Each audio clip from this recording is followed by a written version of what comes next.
Okay, so with autoimmune disease, it doesn't matter what type you have.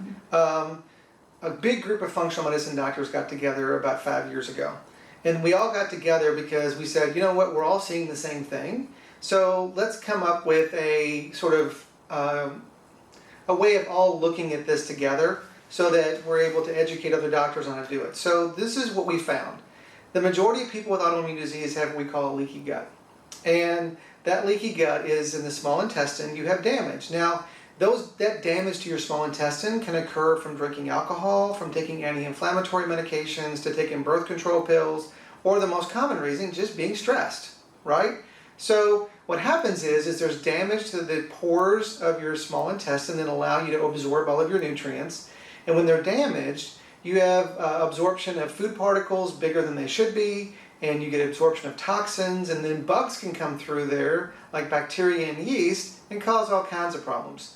Then the immune system, doing what it's supposed to do, reacts to that. 90% of your immune system is actually in your small intestine.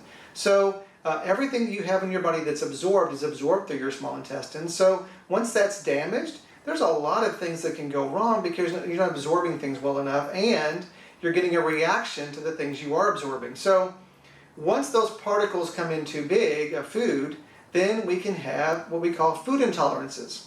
Now, those food intolerances can be anything from gluten to dairy to citrus to tomatoes. Those are the most common things we tend to see. But what we now use is we do what we call an elimination diet. We eliminate certain foods, and then we see what the response is. Okay? So we need to evaluate the small intestine. We need to check and see what type of food intolerances or toxins that you may have that are causing this. And then we have to check for bugs, because we know that certain bacteria actually cause autoimmune disease. We've actually found that in clinical studies. And there's testing for that that's very simple to do.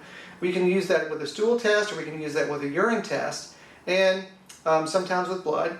And then using functional medicine testing, we're able to find these things. And then once we find them, we just fix them.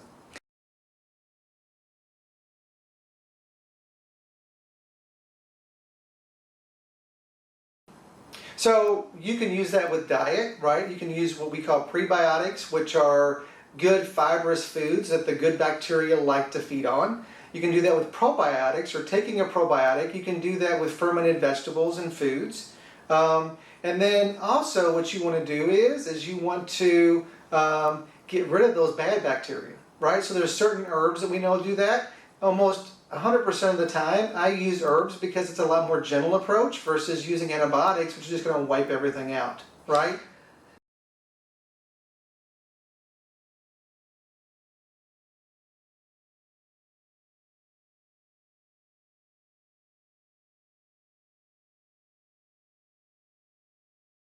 Well, it's the way we're trained, right? So the pharmaceutical industry plays a huge role with this.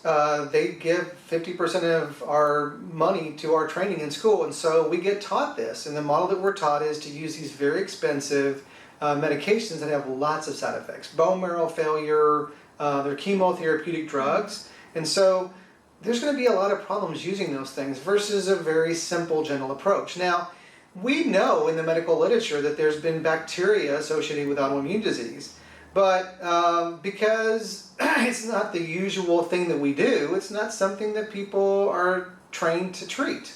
And I can tell you from experience that if you find these things and you get rid of them, people get better. The other thing that I use a lot of is called low-dose naltrexone. Now, low-dose naltrexone is a medication we give to people who usually have drug addiction issues. We give that at 50 milligrams 3 times a day.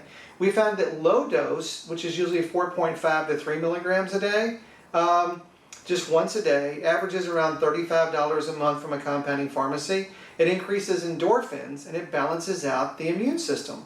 So I've actually had a gentleman who had Crohn's disease. He was on about $1,000 out of his pocket a month of IV medications for his Crohn's disease. It still wasn't well controlled, and we actually found by looking at his labs he was in bone marrow failure. So I had him go back and talk to his gastrointestinal doctor who had him on these medications, and he looked back and found that for 2 years this gentleman had been in bone marrow failure, and he didn't tell him. And obviously that's a major side effect of the medications that they were using on him, which the gastrointestinal doctor sent him to another specialist to make sure his bone marrow was fine, who said, I'm going to recommend you go off the medications. Here's what's amazing.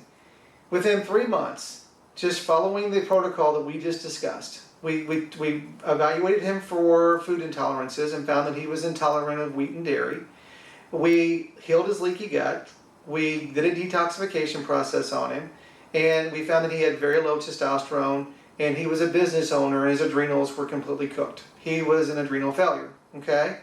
By fixing all of those things, plus putting him on low-dose naltrexone, oh, by the way, he was on 3 diabetic medications, by changing his diet, in 3 months, off everything. And I just followed up with him last week at his 1-year follow-up. He's doing phenomenal still.